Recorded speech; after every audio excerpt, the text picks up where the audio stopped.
Each and every day we are faced with choices.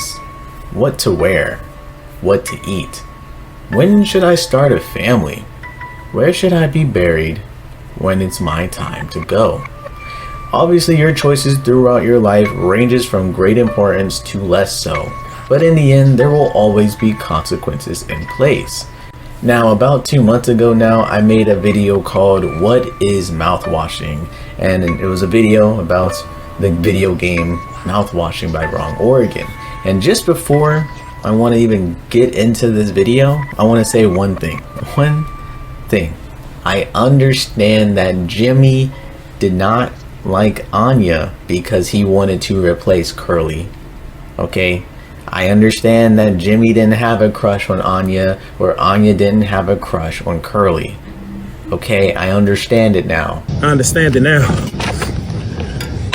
I'm not playing with y'all. Anyways, in that video, I had concluded that this game had a narrative about the dangers of capitalistic society, and while I still believe that to be true to a certain degree, I can say that I did not focus on a arguably larger theme in the story, that being human error, choices, and consequences.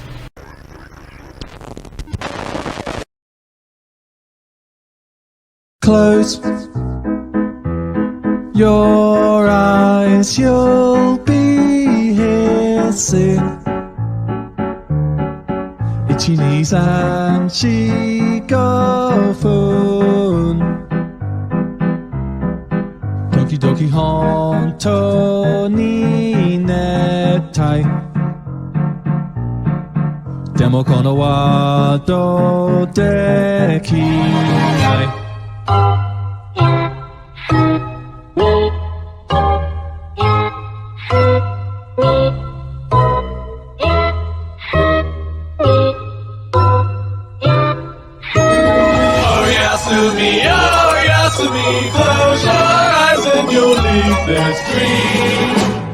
Oh, Yasumi, oh, Yasumi, I know that it's hard to do. Let's go!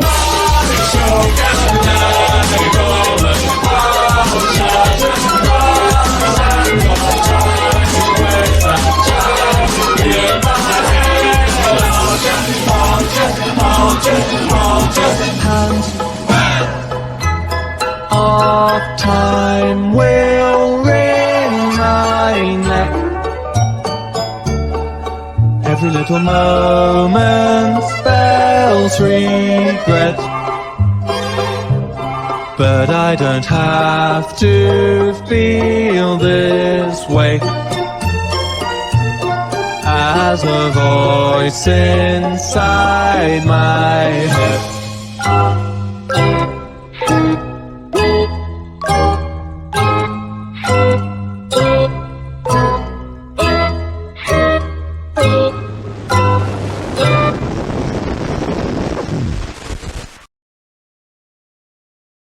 Now on this channel, you know I usually like to deep dive on a certain topic and talk about every single aspect of whatever it is that I'm talking about.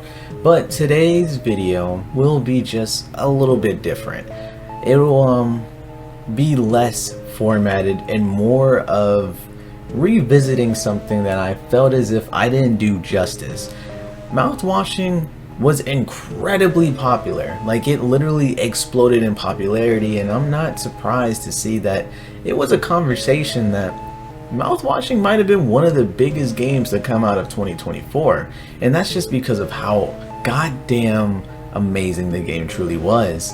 And despite it all, when I had made the video, I was still very much in a very busy state of mind, and I didn't quite understand the narrative, and I quite honestly watched my video and I didn't like what I had to say about it. I want to focus on mouthwashing and things that I didn't quite get to talk about, and one of the things I didn't get to talk about was the prequel to the actual game, that being How Fish is Made.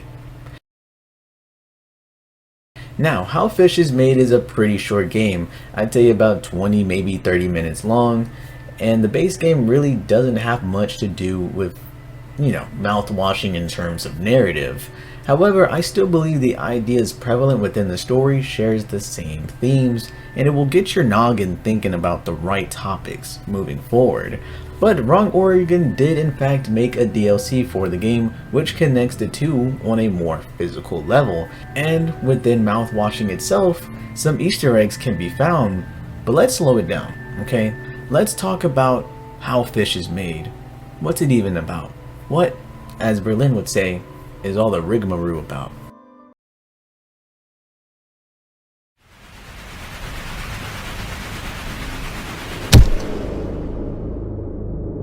Are sardines trustworthy? Are you? Do you want to be? How Fish is Made is a janky little jaunt through the world of surrealistic storytelling. Sweet, simple, and to the point. Let's begin the game.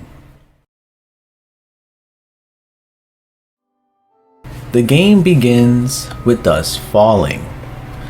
Once hitting the ground, a fish is already down there and asks if we are going up or if we are going down, and that we have to make our choice, and to be sure of it.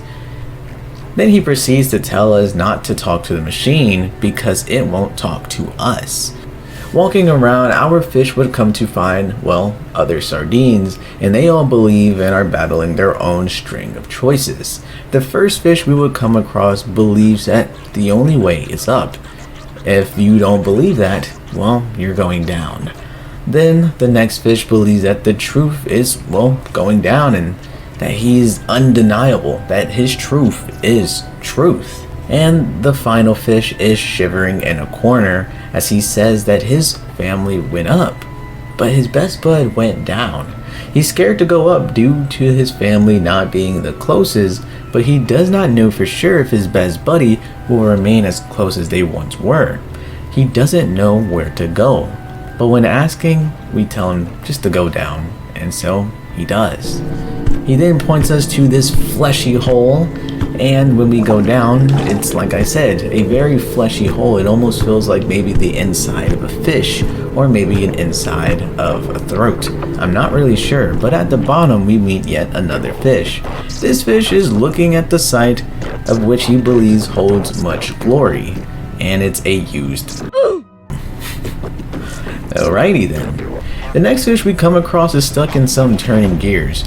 Due to him being stuck, the door won't open up fully and we won't be able to get inside. Thus, the only way to get in is to... well, is to fucking kill the guy. Passing through the door and what looks like veins on the floor, we come to meet our next fish. But this time we're not really speaking to the fish, but a parasite inhabiting that fish. Now this type of parasite is appropriately called a tongue-eating louse.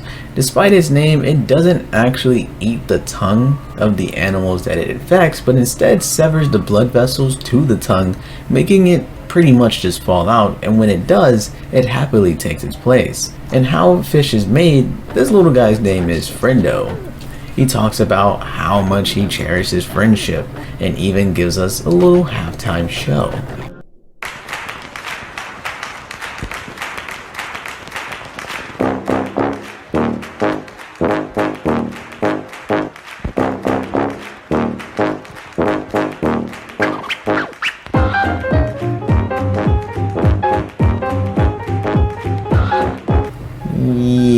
I probably won't show the entire song just because it doesn't look great. I feel like that would really gross a lot of you guys out, and just it's not good. Basically though, to paraphrase it, it's just parasite propaganda, and it shows some pretty raw stuff.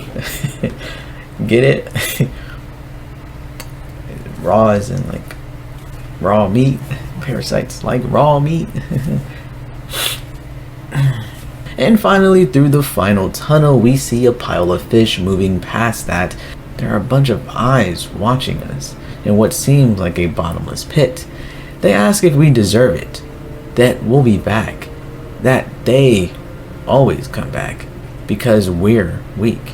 And then, coming to the very first fish we spoke to at the very top of the game, he asked us if we understand it yet.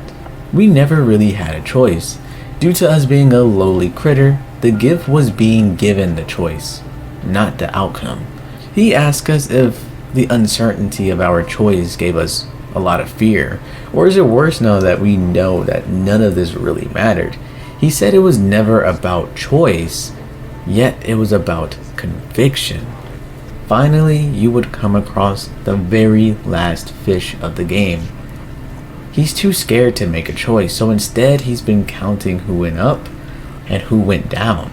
199 people have gone up and 474 people have gone down. And now it's time to make your choice. Going up will give you the first ending, which basically becomes a huge collection of fish. As they put it, a god with no purpose. And going down will give you the second ending. Basically, you become a sandwich. I don't know, bruh. You just become a sandwich. I don't know. Alright, though, on a serious note, they weren't kidding when they said that the surrealistic storytelling would play a huge part. What the hell did I just watch? What the hell did I just witness? What the hell did I just experience? Take away the fact that you are a fish flopping about, speaking to other fish who are just also flopping about. I guarantee you might find some relatability in the narrative. It's obvious that this game has some heavy religious undertones, okay? I mean, up and down literally could be a parallel to heaven and hell. I can't tell you how many people I've met because I'm gonna get a little vulnerable here. My parents are Christian, right? I live in a Christian household. Personally, me, I don't believe in God. Now, I would like to believe in God, but when I hear and I go to church and I hear the words, all I can think about is how logically this doesn't make much sense. The biggest part that bothers me is that the Bible is just a reference. The more you learn about Christianity, the Bible is not meant to be taken literally. You're supposed to just use it as a point of reference. And yet, it's so interesting that a group of people can pick and choose what to believe in order to help you out. And so I have no qualms with it. I have absolutely no qualms with it. I believe that Christianity and all religion, in fact, is just a placebo effect.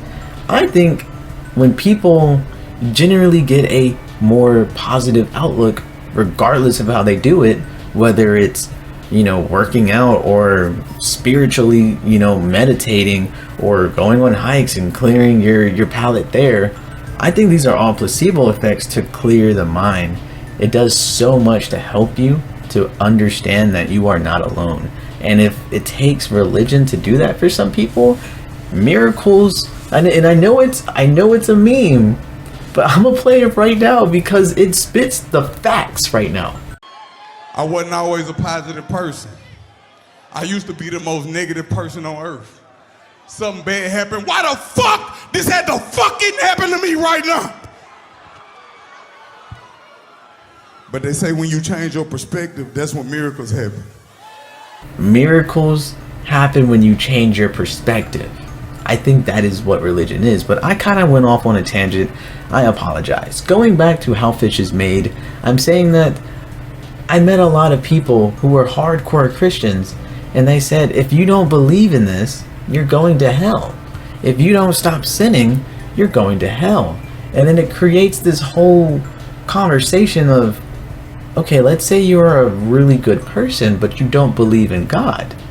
Are you going to hell because you don't believe in God? I thought everyone was meant to go to heaven. Everyone who's meant to be there. So why does it take me believing in God if I'm striving for greatness each and every day? Why do I have to believe in what you believe in order to go up? It's like, I gotta get a ticket first? I gotta pay for it first? Like, that's kind of weird, huh? Like I said, I digress. I, for at least, encountered some of these fish in my life, in my 23 years of life. The first fish being the more conservative religious belief, where if you disagree with their views, well, you're automatically going down. There is no choice for you. The second fish being more of an ignorant person, you would find them a lot more these days, a lot more commonly online, because bigots just flock behind the screens every single day. And I know that we have all encountered people with just outlandish, just non-conclusive, just stupid thought processes. I can't put it any better. The third one being more than likely a lot of us unable to choose, choosing between being with your friends or being with your family. Who should you believe? Those that believe in you or those that believe in a different higher power? Going up, going down? What should you believe? And it frightens them to the core. The fourth being those you have hurt in order to grow as a person. Life is full of pain, and unfortunately sometimes you have to serve as a lesson in someone else's story, And fifth being that of a person unable to speak for themselves and instead has the ability to speak for them. The parasite being the fish being the and finally the enlightened one, which is basically people who know the truth, people who have understood the truth, but they laugh at it because of how the truth really doesn't change much, And finally you have the last fish, the one who's trying to solve every unknown with numbers. Now I believe personally that this is supposed to parallel religion and science, because I feel like it's always been a combative conversation between those with a scientific view of how the world started. They're like, oh, well, the Big Bang happened, and then we were a molten rock for a little bit, and then water spread, and then we had aquatic life, and then a fish grew legs, blah, blah, blah, blah, blah, blah. And then if you listen to people who believe in religion, they'll try to mix it. They'll be like, yeah, that could have happened, but isn't that a really slim chance that it happened? God made it happen. And then that's just what the whole thing is. Because if you think about the earth, if you think about the world and what we're living in, it is a small, slim chance of how perfect it is. It is literally down to the minute detail so perfect for us that humans are able to live on this. No other planet would ever have done this. No other planet, down to the gravitational pull, is the only reason why we're able to live.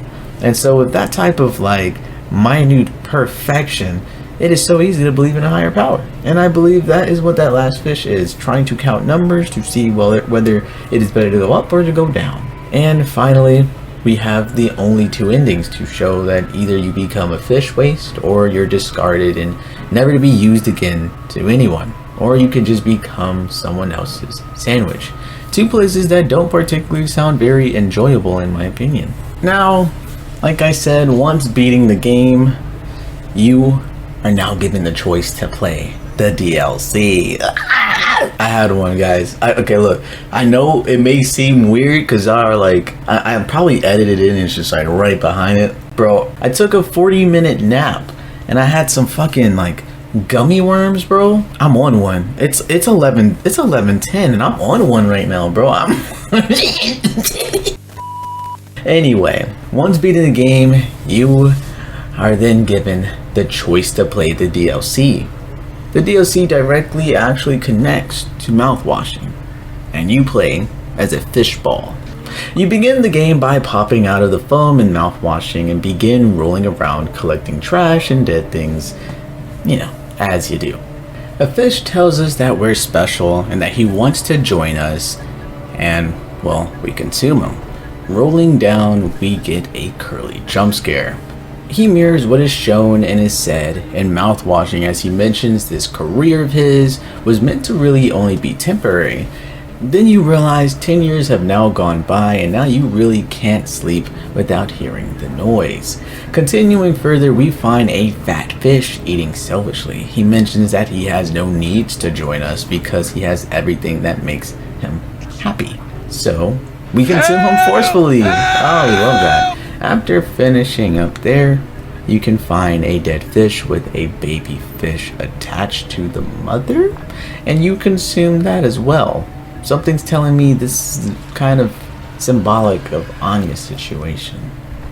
Maybe then the selfish fish eating cake could be maybe Jimmy. I don't know. Anyway, after finishing up there, Curly comes to tell us a joke. Simplified, it goes like this. One man has lost his hands and he couldn't work anymore. The other man lost his legs and he couldn't work anymore. But the third man lost his hearing and was oh so happy because he could no longer hear anything, which means he couldn't hear getting fired. And then once you're done with that, you kind of drop down into this mouth-washing room. It's full with mouthwash, and there's a fish there that is very scared of the new situation they're in, and they so desperately want to go back. They say that yes, the prior or the previous situation they were in was scary, but this one's even worse because he's all alone, and thus he won't be alone too much longer as the encompassing ball of death consumes him as well. Help! Help! Help me! And then later we roll back to that sink area. We speak to Curly one last time. He speaks on Jimmy and how he tried to help him out, spewing words that weren't his but worked on him in the past, so he's now repeating it to Jimmy, thinking change isn't all bad and much worse things can fester. He says we are defined by our past, but we aren't slaves to it. You then go to consume Curly as well, then boom, it's over. It's just a teaser for the video game Mouthwashing. Now again, what the hell did this all mean? Oh my gosh. Well, it's my belief that we are going through the mind of a frozen cryopod Curly by the end of the game. Frozen, alone, forever in space. Well, as you know, at the end of Mouthwashing, Jimmy actually had been affected by Anya and Curly's words. Our worst moments don't define us. I think this was something you could actually see in Anya's room. Something in the back was telling you how to deal with anxiety or depression or something. And it was that very line. Our worst moments don't define us. And so he goes by that logic. Our worst moments don't define us. And he takes it upon himself. And so Jimmy decides to mend all of his wrongs by quote unquote saving Curly by killing himself and putting Curly in a cryopod to have 20 years more of a chance to be rescued. I believe the DLC of How Fish is Made is going through Curly's mind as he sits and reflects on the past, his decisions, how it even got to that point, and finally realizing Jimmy was never a friend but more akin to a parasite, a selfish individual, a coward, and an all-consuming ball of death which does nothing but take and consume. Now finally back to Mouthwashing. With How Fish is Made, the main theme of the game was choice. Do you choose to go up or do you choose to go down? But in the end, it was never really about making the right choice, but instead staying convicted to whatever you chose, and never second guessing yourself, making that decision and living with the consequences. Some fish thought one thing, others thought the opposite, while other sardines were unable to choose altogether. While in Mouthwashing, the sardines matched certain parts of the crew. Mainly, it's Jimmy, if I'm being honest. In How Fish is Made, there was a sardine with a parasite in his mouth. I couldn't shake the idea of that parasite being Jimmy and the fish itself being Curly or the spaceship, the crew, whatever the parasite is using as that host. What's interesting about this type of parasite, the tongue-eating louse, is that it can only live with a living, breathing host. But once that host dies, it dies as well. Just like how Jimmy weaseled his way onto that ship, destroyed everything, crashed the ship, replaced Curly, only to result in each and every single crew member's death. The sardine stuck in the mouthwash, I believe, reminds me of Jimmy, as well as this fish was scared to be alone and wanted to go back. similar to how Jimmy, after being discovered by Curly, he self-destructed because he couldn't deal with being fired. He couldn't deal with the backlash of his actions. He wanted things to remain the same, and in a desperate attempt, he tried to, well, allow things to remain the same, only to now be in a new situation where he's unable to coexist with the surrounding around him. The birthday cake fish is meant to reflect Jimmy's selfishness, and honestly, really, the list just goes on and on and on. But enough about Jimmy. I actually want to focus on Anya. I feel like in my previous video, I did a terrible job understanding her motives and her unspoken terror of what was happening behind the scenes.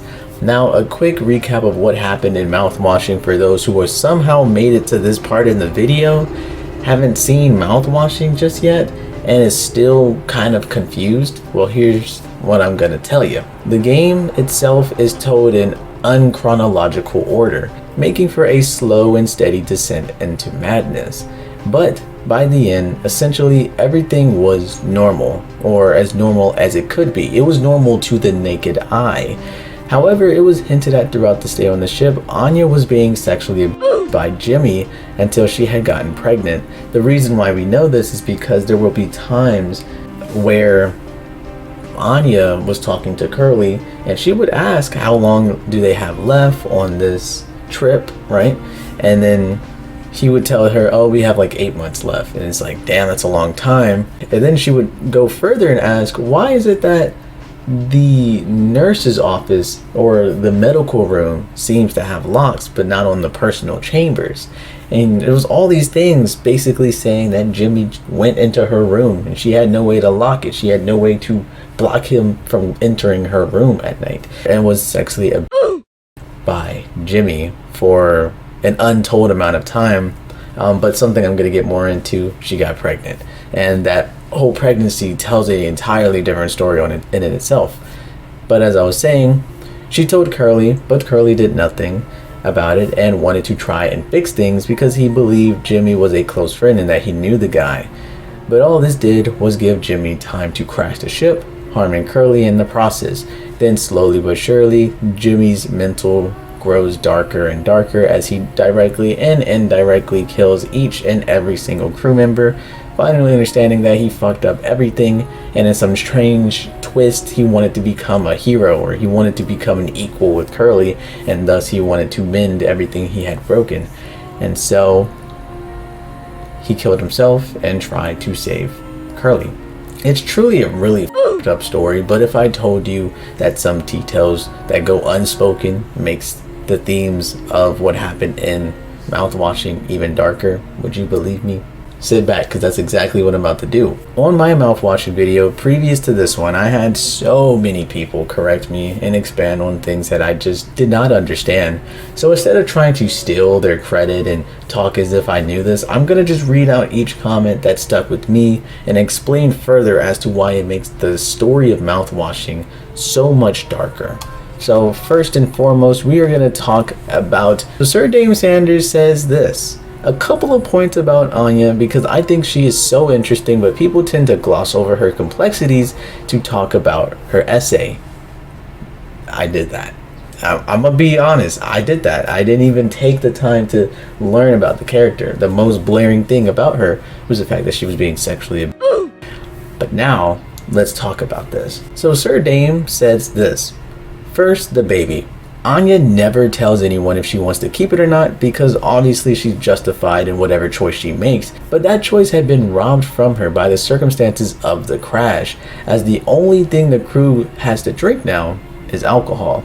I personally believe the idea of having either a miscarriage or an attempt to care for a highly special needs newborn alone in a space ultimately factored into Anya deciding to take her life. Being in that sort of nightmare situation wouldn't be fair for either of them. So that first part alone tells you a lot.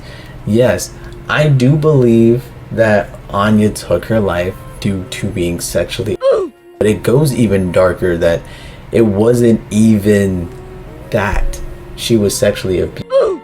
Which was the problem? It was her thinking of the future. They're alone in space. It could have been such a different outcome had Curly done something and Jimmy never crashed the ship, and she would have went back home, and then she could have figured out as to why. Now personally, I don't think she would have kept the baby, or I think that would have actually made some new can of worms that were to be opened, because I feel like she did suffer from a form of anxiety. All these things, not to mention when they were being laid off in Mouthwashing, she also was very sad because she didn't have savings. She didn't have the financial backing that like Daisuke would have, right? So it's just like, I think that would have opened up a new can of worms, but it does get a little bit more terrifying when you really think about how Jimmy was the one to put her in this situation and was the one to force her in this situation. And maybe looking at it in that lens throughout the game, we're seeing everything from Jimmy's point of view. She was terrified of this man, so maybe every time she would ask for his help, she instead just wanted him to do it instead of her, due to being scared if she doesn't do it perfectly to his liking, right? And even just being excited, she would just always be glazing the man, like, oh my god, you're so amazing, how did you get through that phone? I think that was all in his brain. I think she was just doing this as to not upset him anymore. And then second, Sir Dane basically says what I said, where I was saying that the fact that she kept Curly alive for months on end shows her qualifications. And I think in my previous video I went on about her not being good with blood, but that was never the case. Instead, I'm actually going to get more into this, but a little sneak peek. I think the reason why she could not handle the noise that Curly was making was a form of PTSD due to what had happened to her. But like I said, more on that later. But yeah, Sir Dane basically just says that she's very more of a complex character rather than just a person who was essayed. She's a person who actually went out of her way to retake the nursing exam and fail it 5 times, but she still is continuing to do this. She had dreams of becoming a medical doctor. She has dreams and ambitions. She's more than just an essay character. Another person that I really enjoyed, it's Regs a lot. Regslots? I'm gonna just say Regslots. She says, great video. My only complaint was that your analysis of when Anya's assault happened, you had said something about it happening a day or days prior or within the last 7 days. Pregnancy can take up to 4 to 6 weeks to detect most times. I honestly think it was a reoccurring thing. Once the Tulpar got far enough away from Earth, Jimmy decided he could do whatever he wanted. And what could Anya do? Tell Curly? She did. And what could he do? Nothing. They were all alone in space. What the fuck could he have done? Perfect, bro! Oh my gosh! Sorry, I just went a little crazy. Yes, Regslots, you are totally correct. When I made that video, I told you I rewatched my own video. I was sitting here like, well, what the fuck? How did I misunderstand so many things? Yes, for her to even start having those like morning sickness or the pregnancy sickness, or like let's say she didn't even take a pregnancy test. Let's just say she just started feeling a little different. She didn't want to eat no more, or she didn't like certain foods. It takes 4 to 6 weeks for that to even happen, which is insane to me. And so yeah, it wasn't just days prior. Hell, this could have happened many days prior. That's why she was asking like, how fucking long do we have left on this ship? And he said 8 months. Bro, that means if it was I think it was 14 months travel, I think it had been months on end that this was going on. And the fact that she didn't even say anything, or she tried to tell Curly and Curly didn't do anything and misunderstood her motives. And I believe now that I'm thinking about this, when she went to hide the gun, he was like, there's no reason for you to hurt yourself because you're getting laid off. He had misunderstood, and I think that's the biggest thing about Curly that most people seem to misunderstand, is that Curly isn't a bad person. Curly just made bad choices. But more on that on another video. Right now we're talking about Anya and how bad she had it, okay? Another person that I wanted to actually speak on was Lovely Pegs. Lovely Pegs, thank you for commenting, by the way. But Lovely Pegs said, great video. One thing I do want to correct you on, he gave me the time code for 616. When you say she can't stand the sight of blood, I don't think it's the blood that she can't stand. It's rather the gagging noises. She can't bring herself to forcefully shove something down another person's throat, so she has Jimmy do it. I see it as trauma response to her essay. Mwah.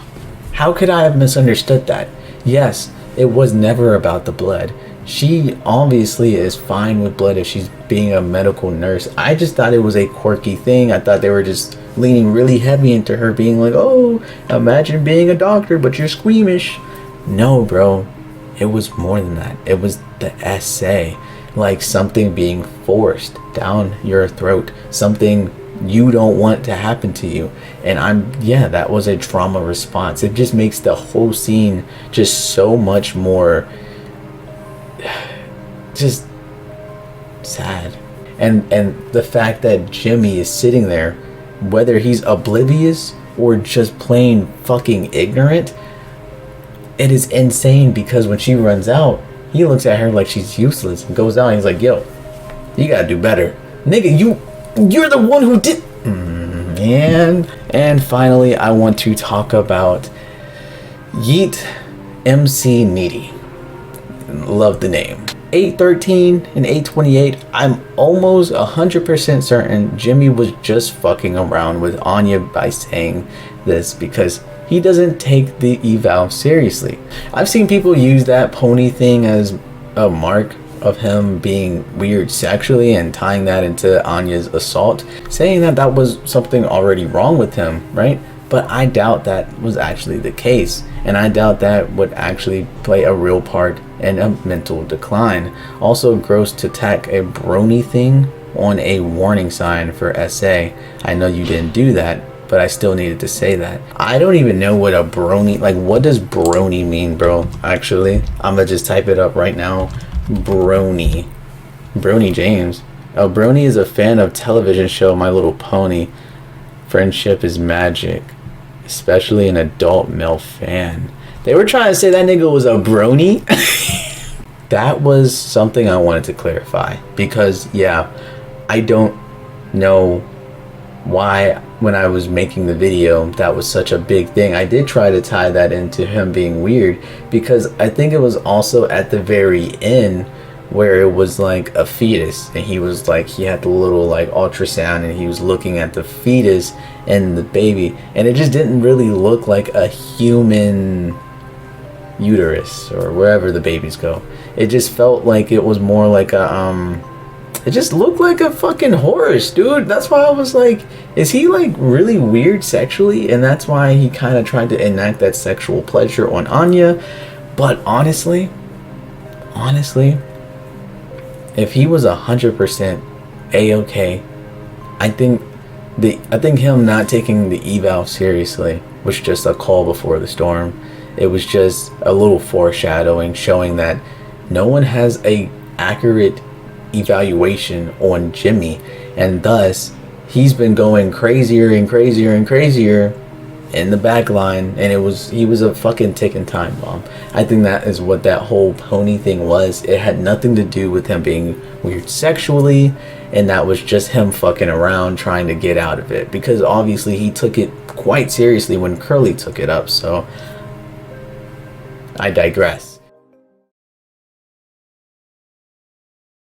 You know, a thought that flew into my mind was that Mouthwashing would be a great game that utilized different endings to tell a larger story. I mean, they did that for How Fish is Made, but it never crossed my mind as to why they didn't want to do that for a psychological thriller like Mouthwashing. But the more I thought about it, the more I thought on it and learned about the prequel of this game, it was never about choice or the choices we make, but the conviction behind your decision. That being human error, choices, and consequences. Curly had a choice. He knew of Anya's abuse to a certain degree, as he was told on multiple occasions before the inevitable happened. However, he chose an action. That was his choice. The consequences soon followed. Anya chose to endure, And when that became too much, she chose to tell Curly, which led to nothing being done. She made her choice, and consequences soon followed. Daisuke chose to trust in Jimmy's words. He wanted to save Curly, save Anya, and when doing so, it was the last choice he'd ever make. He made his choice, and consequences soon followed. Swansea chose to protect the kid over everything else and hid the cryopod away from the others. Doing so ended up in a fight between him and Jimmy. He made his choice, and consequences soon followed. And Jimmy, like the parasite he is, made his choice to essay Anya, to let hate fester in his heart towards Curly and become envious. He made his choice, but he couldn't deal with the consequences, and so, like a true parasite, he slowly killed everything around him and died when no life was left. He could not deal with the consequences. He lacked conviction, and in such, he doomed everyone else. It's funny. When you think about it, everyone in the game, they all stuck to their own convictions. Whether that was right or wrong really does not matter. It's the fact that they did. Curly stayed the model captain, trying to keep things manageable and fixable by any means necessary. Swansea just wanted to look out for the kid, and did so, even in death. Anya made sure her worst moments would not define her, and Daisuke just wanted to be helpful until the bitter end. But Jimmy throughout the game jumped around from being okay with being a co-pilot, then wanted the captain's seat, only to realize how damn stressful that can truly be, to finally realizing that everything he has done was wrong, that he isn't a better man than Curly. Jimmy was the only coward to fail to stay convicted to his choices. That's why Jimmy is the embodiment of human error, choices, and consequences following said choices.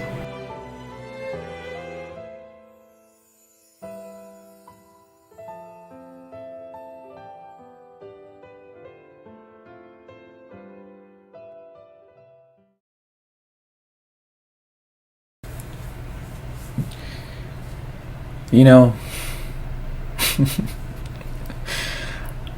my room is looking a mess. Don't look at that over there. I was in the midst of cleaning up, then I sat down and I started editing, and I got to the end of the video, and I just want to say, because I always have these little ending messages and I always talk about things that been on my heart, and I think revisiting Mouthwashing, it is a huge story that helped me understand some things.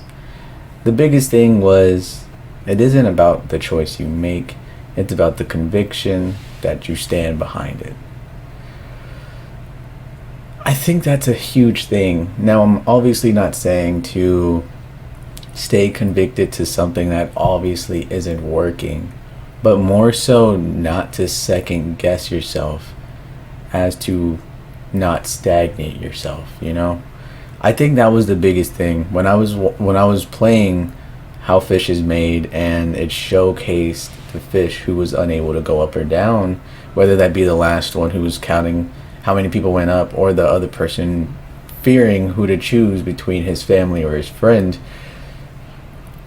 It kind of showed me one thing of, if you fear choosing something, it could stop you in your tracks and you can't move any further. And I've had similar situations like that where I didn't exactly know what I wanted to do or how I wanted to do it, and so I just kept waiting on it, thinking that there was going to be this perfect opportunity. Honestly, this could go for anything, literally anything.